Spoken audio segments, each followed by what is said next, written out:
Par ton sang, vers toi j'avance, Saint de ta puissance, fort de ta présence à chaque pas. En ton sang, ma délivrance, sors de ton alliance. Bénis ce moment, Père, par le Saint-Esprit. Parle-nous, instruis-nous et trahis ta pensée. Fais sortir ta pensée, tes sentiments, tes émotions, Seigneur, et même, Éternel des amis, ton souhait pour ton peuple. Au nom de Jésus. Amen. Merci, Seigneur. Reprenons place, s'il vous plaît.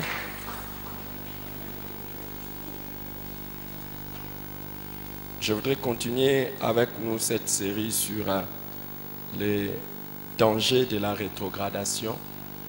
Et je vais vous prier, s'il vous plaît, d'aller encore avec moi dans Jérémie chapitre 2.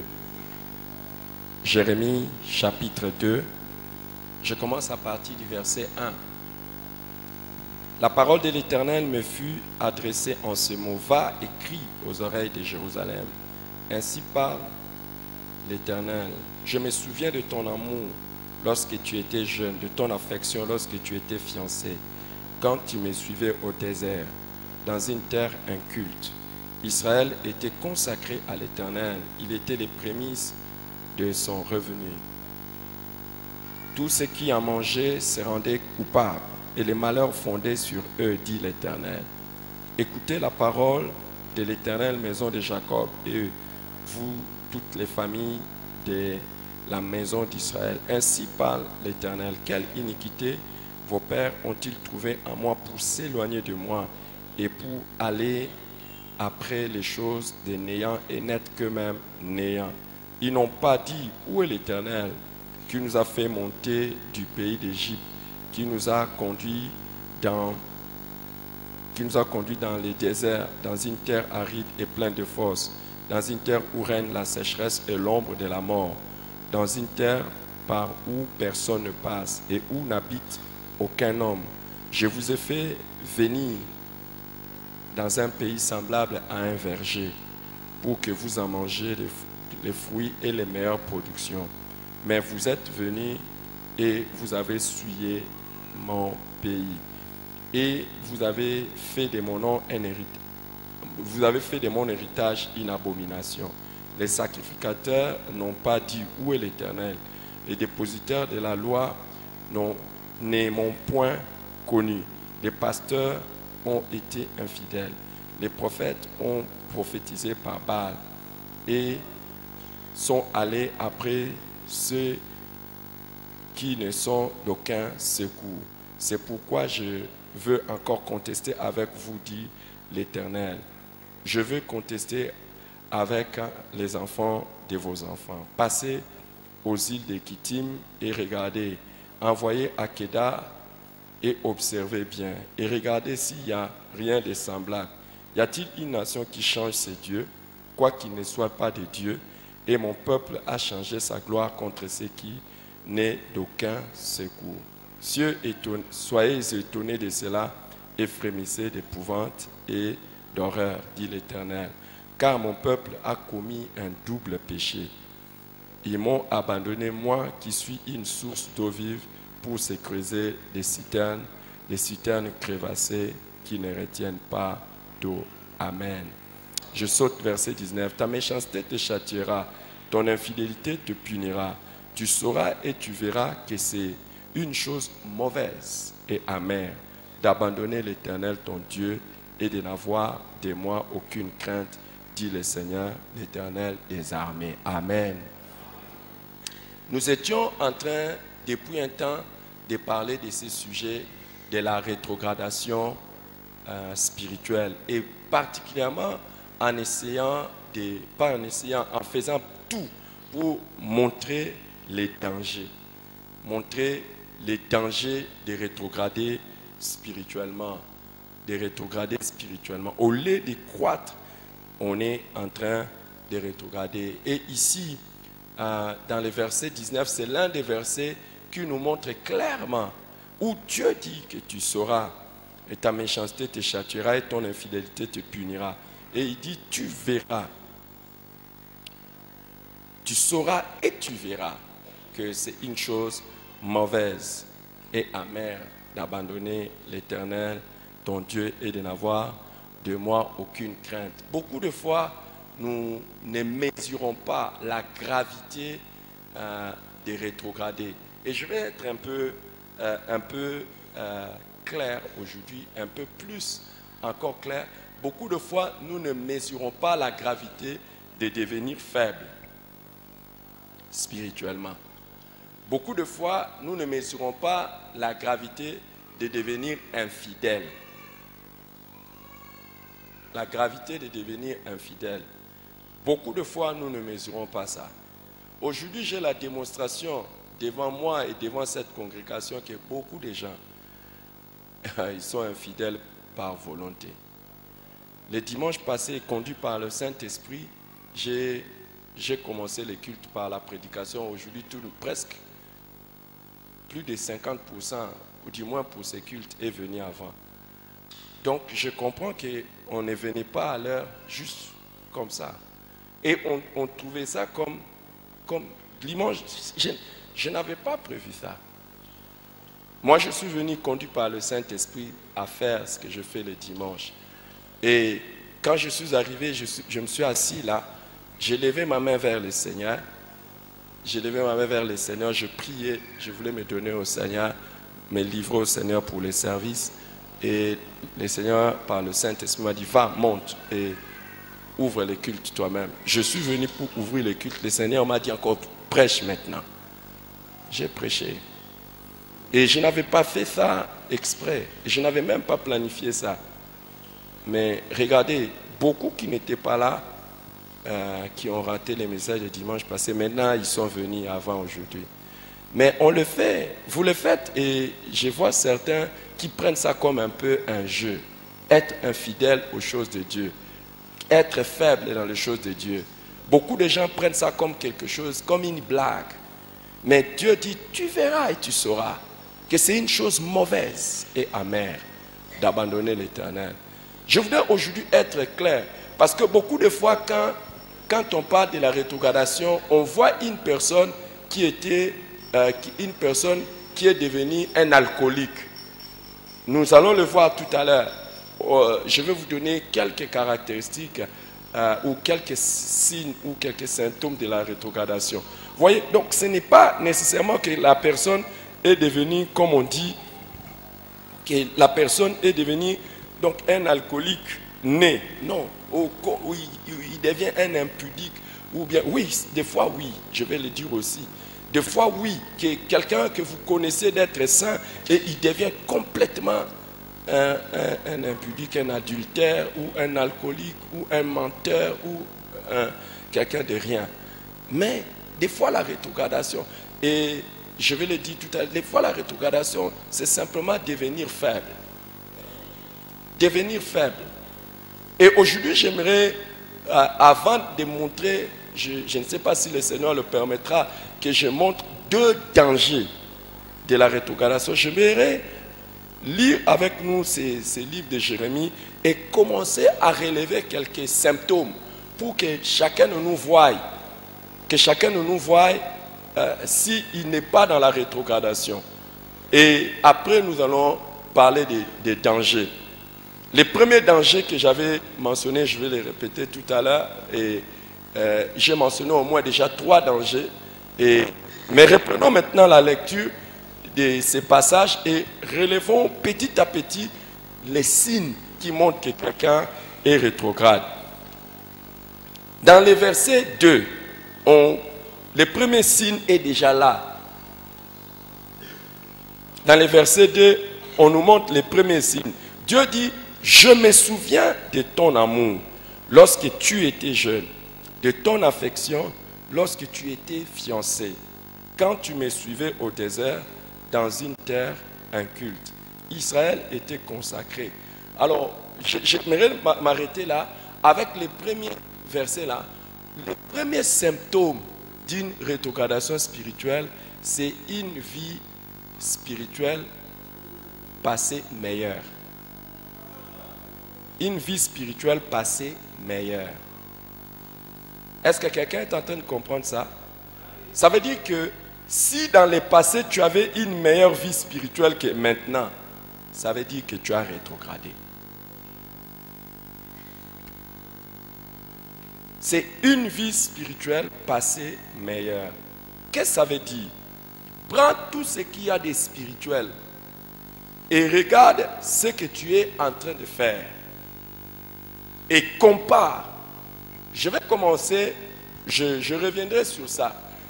Je commence par ta vie de prière.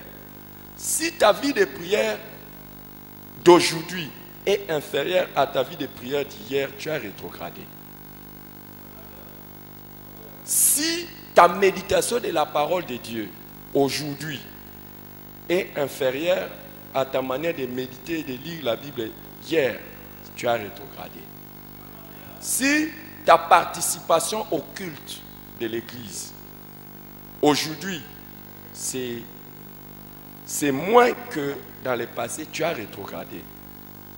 Si ton engagement dans les services de Dieu aujourd'hui est inférieur à ton engagement dans les services d'hier, tu as rétrogradé.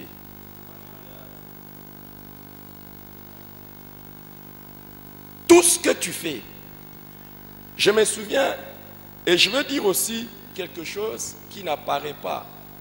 Si tes offrandes d'aujourd'hui sont moins que tes offrandes d'hier, tu as rétrogradé. Donc, si ta fidélité, ta ponctualité, même au culte, nous allons le voir, si cela diminue, ce n'est pas comme hier, c'est que tu as rétrogradé. Donc, chaque chrétien devrait considérer son expérience de tous les jours avec Dieu et se rendre compte qu'il va de mieux en mieux.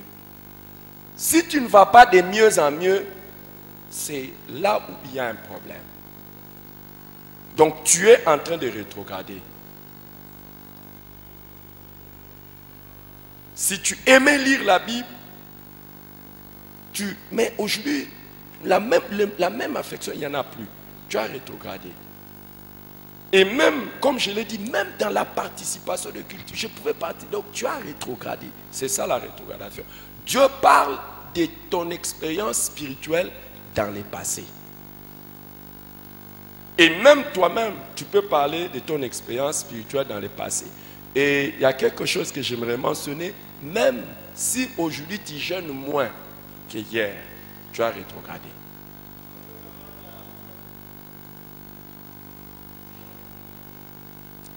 J'étais en train de partager, je ne sais pas si c'était avec tous les jeunes, et j'étais en train de partager avec beaucoup de gens. Je crois qu'il n'y a aucun médecin, il y a mes enfants, les médecins qui sont là, il n'y a aucun médecin qui va contredire ça. Beaucoup de choses, beaucoup de gens mourront par ce qu'ils mangent. Beaucoup de gens mourront par ce qu'ils mangent. Beaucoup. Et seulement par la manière de manger, beaucoup vont mourir.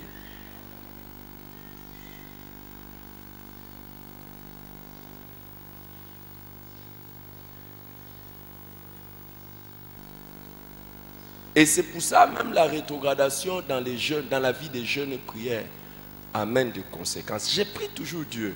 Parmi les exercices à la piété que je fais, c'est de me rassurer que chaque semaine, je suis dans les jeûnes, pas le jeûne. Que je jeûne plusieurs fois. Et il y en a qui pouvaient vous dire, quand autrefois je jeûnais, mais aujourd'hui ils ne jeûnent plus. Et vous allez dire que l'âge et les activités vous empêchent de jeûner. Faux, archi faux. Dans la Bible, nous avons Anne, la prophétesse, qui jeûnait jusqu'à plus de 80 ans. Elle était en train de jeûner. Et les activités, rien à faire. Rien à faire. Rien à faire.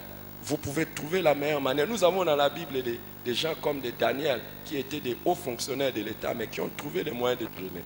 Il y a plusieurs manières de jeûner. Ah, vous allez dire c'est la santé. Écoutez, le jour où vous n'êtes pas capable de jeûner toute une journée, allez consulter les médecins. Votre santé est critique.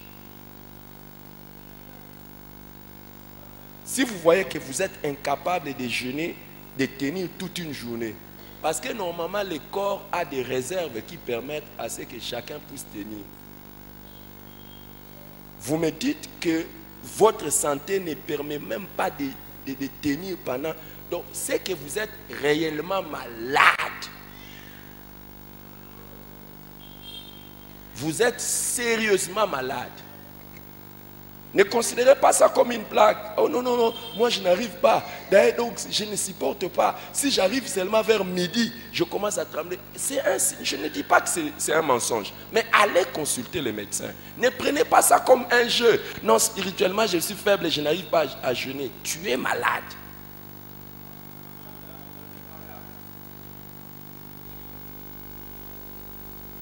Donc déjà, le fait même que tu dises même que non, moi je n'arrive pas à jeûner, et tu le dis avec sourire, tu es en train de dire, moi je vais mourir vite. Parce que tu es malade. Vous croyez que toute discipline spirituelle que le Seigneur peut donner, c'est pour rien. Ce n'est pas pour rien. Et si tu es en train de prendre les médicaments, ça ne veut pas dire que tu ne peux pas jeûner. Il y a des différentes formes de jeûne et prière que tu peux faire pendant que tu es en train de prendre des médicaments. C'est parce que tu n'as plus ces mêmes ailes. Toute expérience passée meilleure est un signe de rétrogradation. Tout ce que tu faisais de bien dans le passé que tu n'arrives plus à faire. Et je suis parmi ceux-là, je voudrais être en bonne santé. Et je prévois juste dans ma vieillesse être un homme de jeûne et prière. Je ne voulais même pas avoir le langage de quelqu'un qui dit « Ah, regardez le corps est en train... » Non. Non. Je ne voudrais pas avoir ça. Confesse que tu as de l'âge, confesse que tu es faible, confesse. Confesse que tu ne peux pas et tu vas être cela. La Bible dit la vie et la mort sont au pouvoir de la langue. C'est la mort et la vie. Si tu es en train de dire que tu es faible, je ne sais pas pourquoi j'insiste sur le jeûne. Peut-être que dans l'église, beaucoup de gens ne jeûnent plus.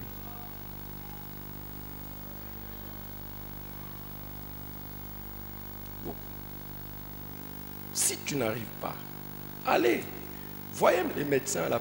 Dieu nous a fait grâce, on a maintenant beaucoup de médecins ici. Allez consulter, demandez. Le pasteur a dit que si je n'arrive pas, et vous voyez là où c'est mauvais et c'est... Dites seulement à cette personne qui dit qu'il n'arrive pas à jeûner, annoncez-lui une mauvaise nouvelle le matin, il n'aura pas l'appétit jusqu'au soir. Et là, il va tenir. Mais si c'est seulement pour les buts spirituels, il va dire, je n'arrive pas. Et donnez-lui un rendez-vous matinal en ville. Il va sortir de la maison sans manger, il va partir. Il va oublier qu'il n'avait pas mangé. Mais si seulement il se dit, aujourd'hui c'est le jour de jeûne et prière. Donc vous comprenez que c'est une personne charnelle. C'est une personne charnelle. Plusieurs parmi vous ici se sont déjà rendus compte, par surprise. Ils disent, il est maintenant 14 heures, je n'ai rien mangé. Comment je n'ai rien mangé? Et des fois, tu commences à avoir maintenant la faim qui commence à te déranger jusqu'à ce qu'à un moment donné, tu arrives et tu te dis, écoute, toute faim que tu as eue, pas dans la présence du Seigneur, ne te profite pas. Combien de fois tu pars au travail, tu vas à l'université, tu vas faire tes activités, tu as oublié de manger, ou tu n'as presque pas mangé, tu n'es pas mort. C'est seulement le jour où tu décides qu'aujourd'hui je vais jeûner, tu vas mourir.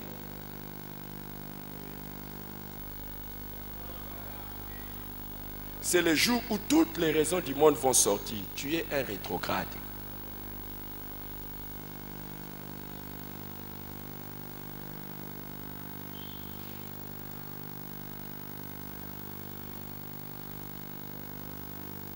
Et Dieu dit, dans les versets, j'ai donné le premier signe. Dans les mêmes versets, il dit, je me souviens de ton amour lorsque tu étais jeune, de ton affection lorsque tu étais fiancé. Le deuxième signe pour diagnostiquer la rétrogradation spirituelle ou reconnaître la rétrogradation spirituelle, c'est la diminution de l'amour, la perte du premier amour. La perte du premier amour.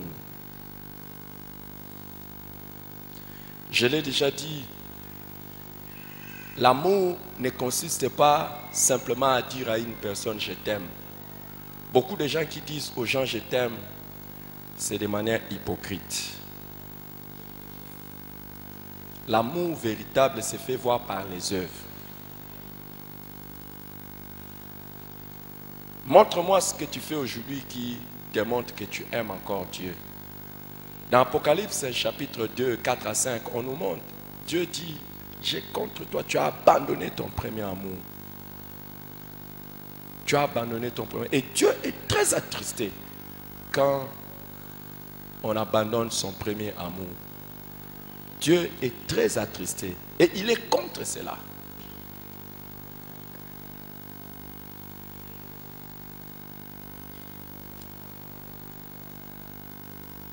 Quelles sont les choses que tu fais aujourd'hui qui démontrent que tu aimes encore Dieu? Essaye toi-même de voir ça. Il ne faut pas dire j'ai pris. Il ne faut pas dire ça que j'ai pris. Il ne faut pas dire non. Toi-même, la manière dont tu pries, est-ce que tu aimes Dieu? Quelles sont ces choses?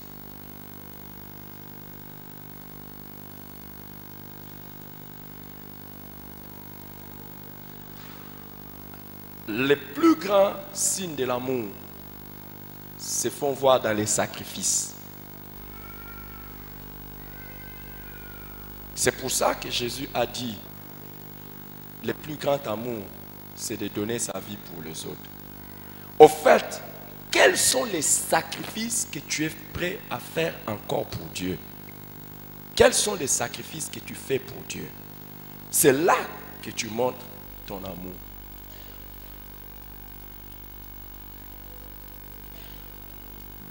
Les sacrifices.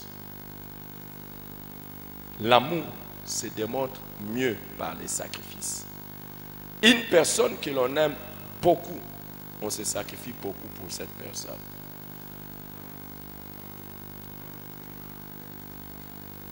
Le premier sacrifice que nous montrons à Dieu, c'est lorsque nous abandonnons nos lits très tôt le matin,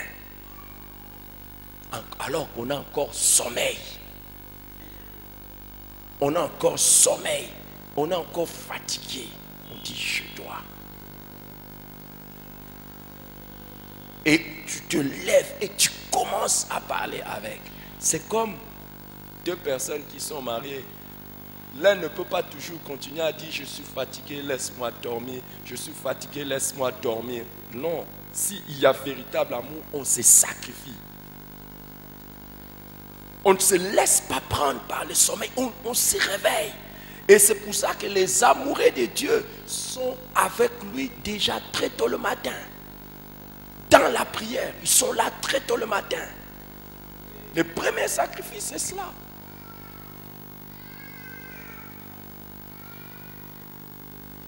Et on parle à Dieu. On parle prioritairement à Dieu.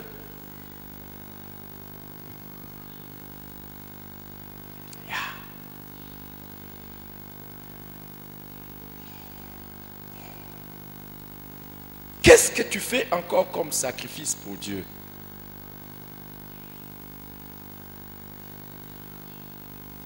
Des fois, je suis surpris de voir des personnes qui ne sont même pas remplies du Saint-Esprit. Comment ils sont dans leur église à 5 heures du matin. Alors que ceux qui prétendent être remplis du Saint-Esprit ronflent et vont sortir activement et partir au service. Mais des gens qui ne sont même pas remplis du Saint-Esprit, vous allez les voir. Et il y en a qui font ça depuis 10 ans, 15 ans, 20 ans. Chaque jour, ils ne manquent pas au culte. Chaque jour. Mais les gens qui disent qu'ils croient en Jésus, ils croient à la guérison, ils croient à tout ça, ils ont toujours des raisons. les sacrifices.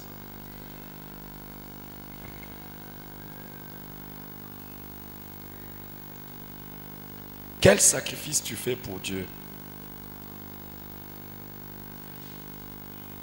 Ça se fait voir par là. Et plus tu rétrogrades, moins tu fais des sacrifices pour Dieu. Plus tu rétrogrades, moins tu fais des sacrifices pour Dieu.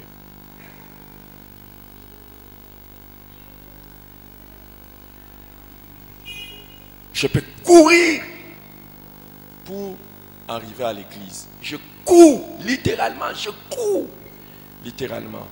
Je remue ciel et terre. Je quitte le centre-ville. Je cours pour aller servir mon Dieu. Je fais tout.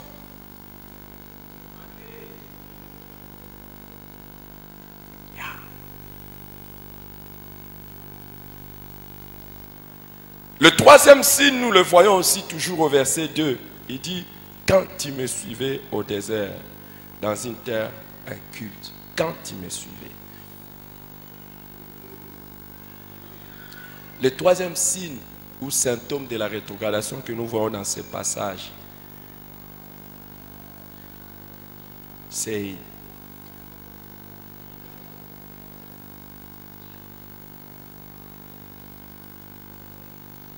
l'absence d'attrait d'aller au culte.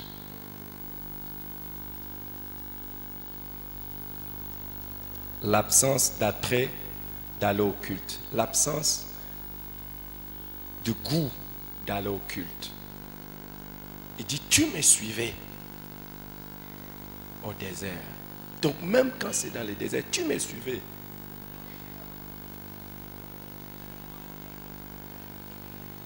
Tu me suivais, ce n'est pas qu'on te demandait de me suivre. Toi-même, tu me suivais. Tu me suivais. Il n'y a personne qui te disait, il y a culte. Toi-même, tu t'es décidé. Tu n'avais pas quelqu'un pour faire le suivi. Tu n'avais personne pour te rappeler. Tu n'avais personne pour te rappeler. Et le culte, ça te faisait du bien. Tu me suivais comme une fiancée suit son fiancé. Il n'y a pas meilleure chose pour un fiancé ou une fiancée que de se rencontrer avec sa fiancée. Et ils ne sont pas pressés de partir. Ils ne sont pas pressés de se séparer. Ce qui est bizarre, c'est dans les mariages où des fois on a envie que l'autre parte. Dans les fiançailles, on a envie de rester à tout moment. Pourquoi? Dans les mariages, à cause de choc. Des fois, aujourd'hui tu ne vas pas partir. Et des fois à cause des intérêts. On va manger quoi aujourd'hui? On veut que tu sortes. Mais dans les fiançailles, même quand on n'a rien, on a envie de rester seulement comme ça, de se regarder. Et quand quelqu'un est bien spirituellement, il ne vient pas au culte par intérêt. Il vient seulement au culte. Les fiancés n'ont pas de rendez-vous parce qu'il y a quelque chose nécessairement de spécial, ou ils ont un rencard, ou il y a quelque chose. Non, ils sont seulement contents. Il est content d'être là. Et il est à l'aise. C'est ça, quelqu'un de spirituel. Mais dès que venir au culte, tu n'as même plus le goût. Ça te dit même rien. En fait, tu sens même rien qui te pousse à aller au culte.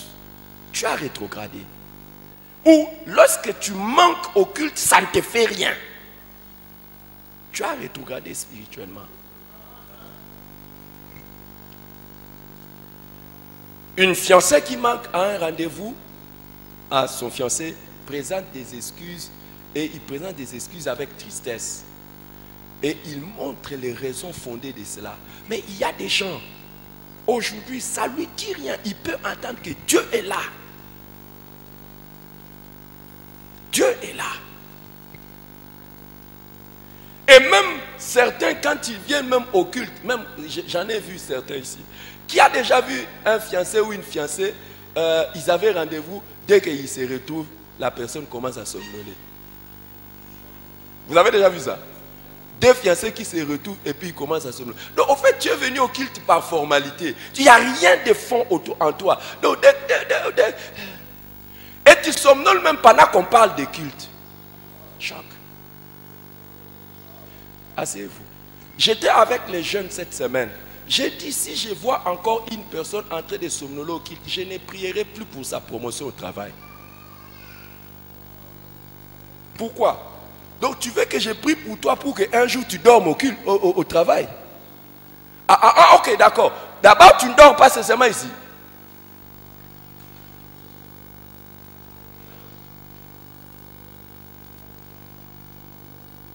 Moi que je prie pour toi que tu deviennes président de la République, que tu deviennes député, pour que j'aie la honte d'être le pasteur du président qui dort en public, ou du député qui dort au Parlement. Ah non, non, là-bas tu ne dormiras pas.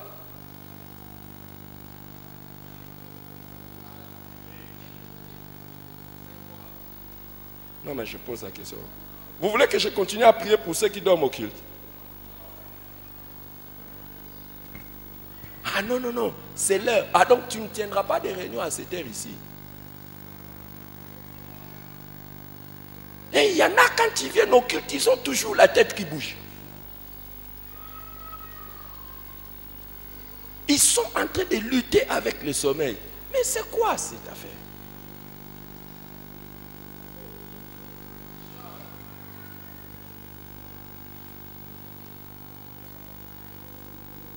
C'est pas vrai?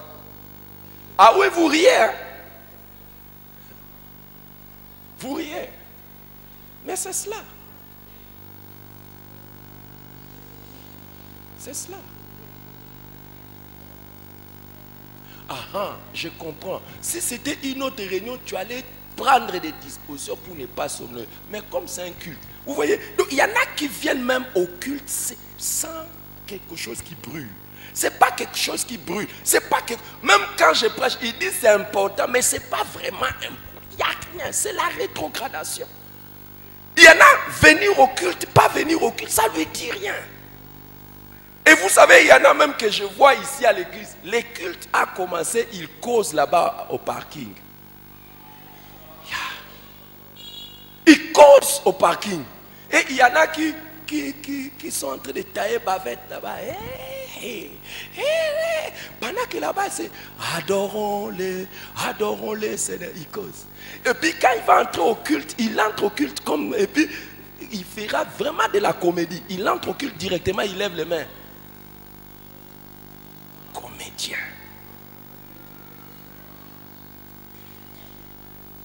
Il y en a pendant que le culte se passe, ils sont en train d'acheter des jus, des trucs, ils boivent. Pas d'attrait. Qui aimerait que je ne prie plus jamais pour ceux qui somnolent pendant le culte? Qui aimerait que ceux qui somnolent pendant le culte annulent toutes les prières du pasteur pour leur promotion?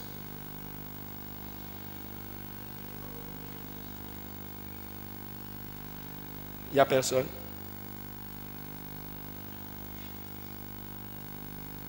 Ok. Qui aimerait alors que nous puissions encourager ceux qui somnolent pendant le culte?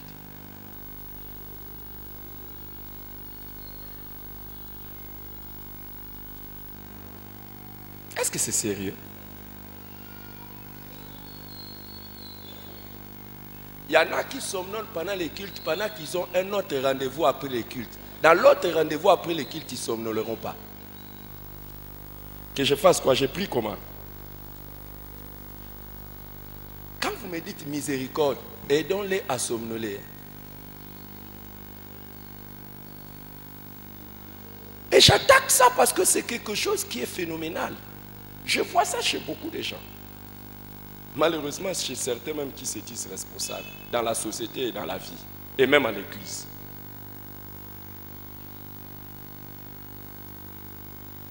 C'est quelque chose, quand ça t'arrive au culte, tu dois trouver ça honteux et humiliant pour toi-même. Et tu ne dois pas te sentir à l'aise. Ça t'humilie. Ça montre beaucoup de déséquilibres qu'il y a dans ta vie.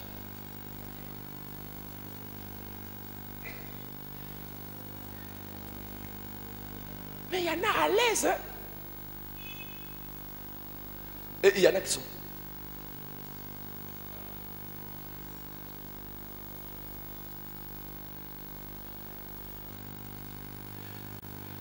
bizarrement, lorsque on va dire prions, aïe, cherche, c'est comme s'il passe des...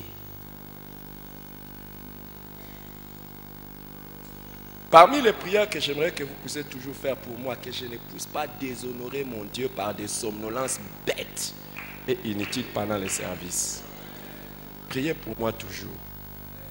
Je vous ai demandé si que nous pouvons prier pour que les prières pour la promotion soient disqualifiées pour ceux qui somnolent pendant les cultes. Vous ne voulez pas m'accompagner? Vous voulez que je fasse la prière là à genoux?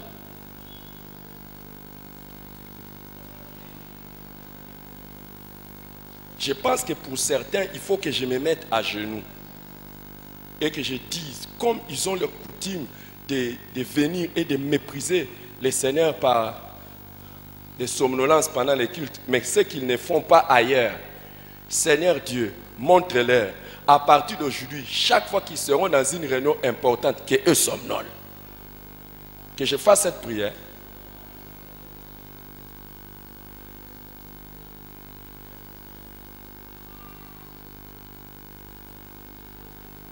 Je pense que je dois quand même faire ça pour qu'il y ait la crainte de Dieu. Le jour où tout le monde va te poser la question au service, mais quoi? Tu es malade ou quoi? Comment tu somnoles? Là, tu vas te souvenir de la prière de ton pasteur. Que je fasse ça.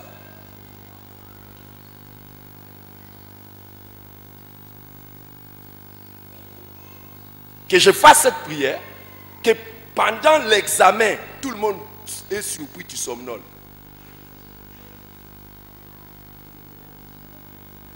L'examen et le culte, qu'est-ce qui est plus important? Que je fasse cette prière. Qui veut que je le bénisse aujourd'hui? Ma bénédiction, ça va être ça. Vous allez lever les mains. Et je vais dire, Seigneur, si cette personne, à moi que vous n'aimez pas dire.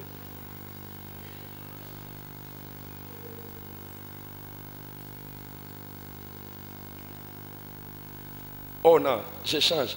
Qui veut apprendre à honorer Dieu mieux que n'importe qui? Qui veut ça? Alors, donc, vous voulez que je prie pour vous?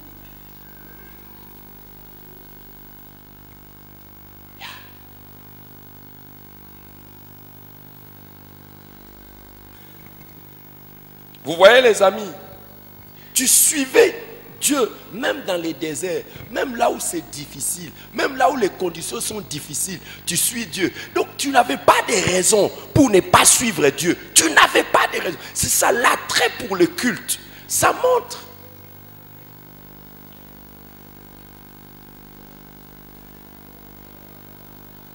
Ta vie spirituelle bien. Le troisième signe que nous avons, quatrième signe, pardon, que nous avons, c'est la baisse de la consécration. Il dit, Israël était consacré à l'Éternel. Il était consacré. Tu n'es plus consacré à Dieu. Tu ne te donnes plus à Dieu comme avant. Israël était consacré à Dieu.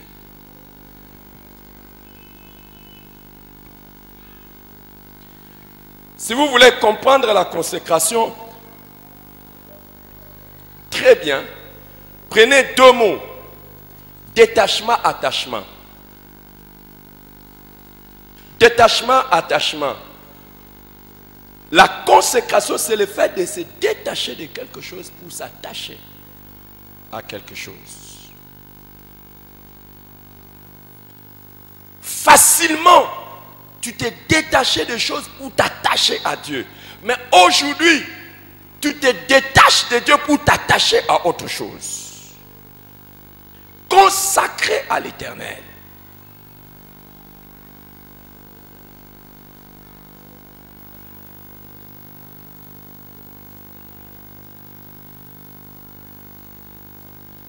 Cinquième symptôme, sixième, septième, huitième, cinquième symptôme. Ça se trouve au verset 5. Quelle iniquité vos pères ont-ils trouvé en moi pour s'éloigner de moi? S'éloigner de Dieu. Le fait de s'éloigner de Dieu. S'éloigner de Dieu. le fait de s'éloigner de Dieu.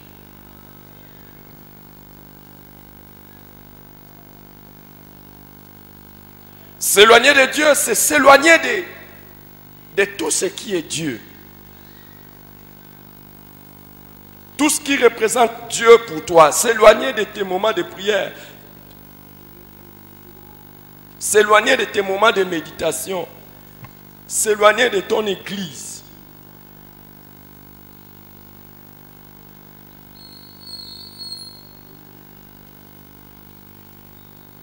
Sixième signe, c'est la baisse ou l'absence de prière. Verset 6. Ils n'ont pas dit où est l'Éternel. Ils n'ont pas dit où est l'Éternel. Ils ne prient plus. Ils ont baissé dans la prière. Si tu veux savoir que tu es en train de rétrograder spirituellement, regarde le temps que tu passes dans la présence de Dieu. Regarde le temps que tu passes dans la présence de Dieu. Regarde ta soif de prier. Regarde ta soif de prier. Regarde ça. Moins tu pries, plus tu démontres que tu es rétrograde.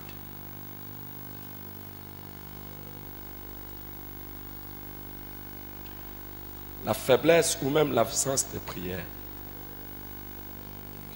Et vous savez, beaucoup de gens, ce n'est pas qu'ils ne prient plus, mais ils ne prient plus comme avant.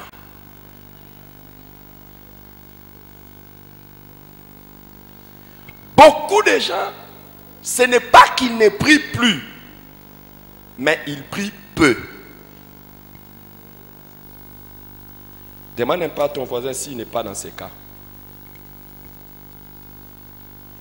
Demande à ton voisin, tu ne peux pas lui parler, c'est ton ennemi.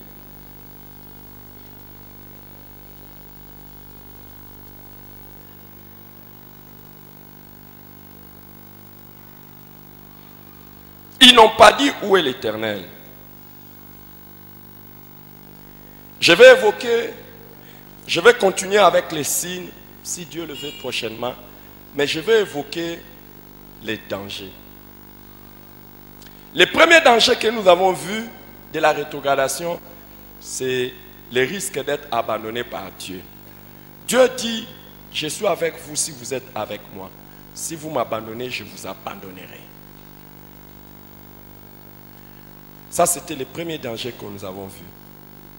Le deuxième danger que nous avons vu, ce sont les souffrances personnelles. Les souffrances personnelles. Beaucoup de problèmes viendront dans la vie de tout celui qui rétrograde.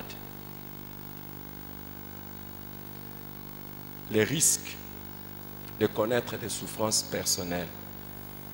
Le troisième danger que nous avons évoqué, c'est le risque de devenir néant. Le risque de devenir néant. Nous l'avons vu dans le chapitre, dans le verset 5 ici. Quelle iniquité vos pères ont-ils trouvé en moi pour s'éloigner de moi et pour aller après des choses de néant et n'être qu'eux-mêmes néant. J'aimerais que vous puissiez regarder au verset 11.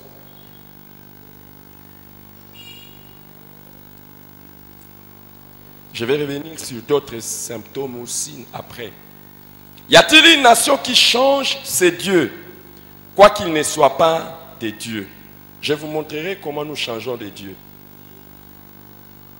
Et mon peuple a changé sa gloire. Mon peuple a changé sa gloire. Comment? Contre ceux qui n'est d'aucun secours. La version Martin, Bible Martin, dit: y a-t-il une nation qui ait changé de Dieu, lesquels toutefois ne sont pas de Dieu? Mais mon peuple a changé sa gloire en ceux qui ne profitent rien. David dit: mon peuple a changé sa gloire contre ceux qui n'ont d'aucun profit. La rétrogradation nous fait courir le risque de perdre sa gloire. pour ceux qui ne profitent en rien. Le risque de perdre sa gloire pour ceux qui ne profitent en rien.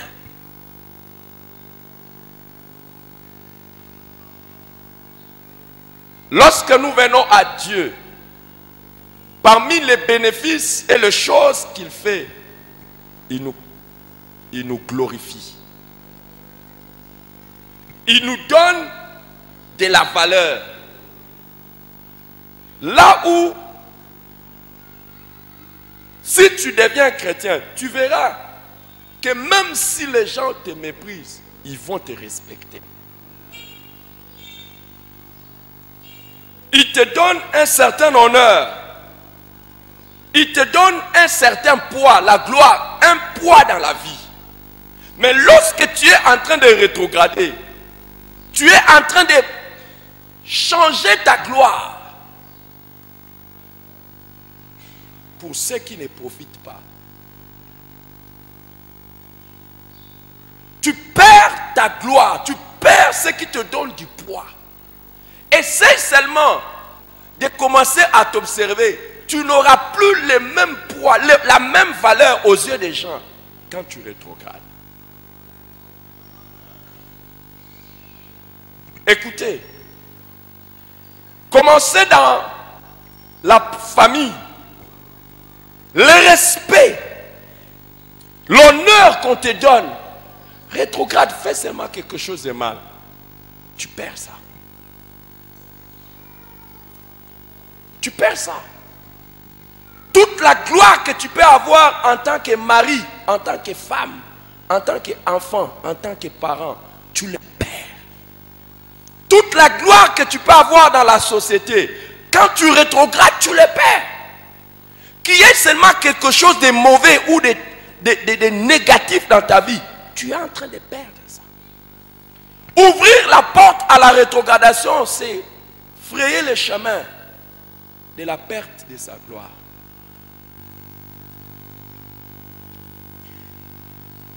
Que Dieu soit seulement avec nous.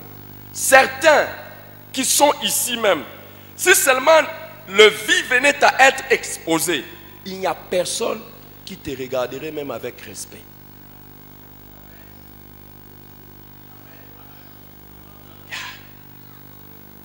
Et ça ne profite en rien. Les amis, ce que tu fais avec Dieu te donne du poids. Ce que tu es avec Dieu, c'est ce qui fait ta valeur. Que Dieu seulement se retire. Et tu verras. Si aujourd'hui les gens te donnent un peu de crédit, les gens te donnent de la confiance, c'est à cause de ce que Dieu a fait avec toi et de ce que tu es avec Dieu. Abandonne, tu verras. Samson, ce glorieux champion, était devenu inutile quand il a rétrogradé. Il a perdu sa gloire. Cet homme que tout le monde pouvait craindre était devenu la risée. On commençait à se moquer de lui. Aujourd'hui, vous êtes comme moi dans cette ville. Il y a des pasteurs. Autrefois, quand on citait son nom, tout le monde disait ça avec respect. Aujourd'hui, quand on cite son nom, tout le monde rit. Dis-moi pour ceux qui n'ont pas la compassion. Ils rient. Ils ont perdu la gloire à cause de la rétrogradation.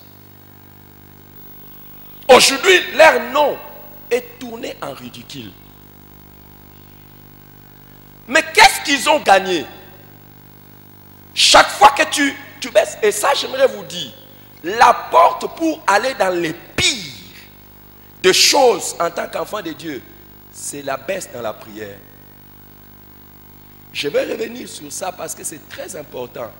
Jésus a dit, veillez et priez afin de ne point tomber dans la tentation. Quand tu deviens faible dans la prière, tu deviens faible en tout.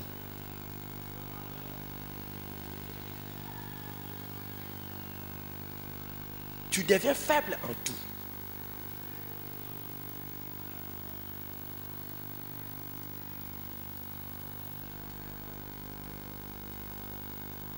à quoi ça profite?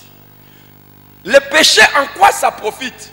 Plaisir, oui, ça peut te donner du plaisir. Le moyen, ça peut te donner les moyens. Mais ça va te voler ta gloire. Les relâchements dans les choses de Dieu pour que tu excelles dans la vie, oui, c'est possible. Mais ça va te donner, ça va t'enlever ta gloire.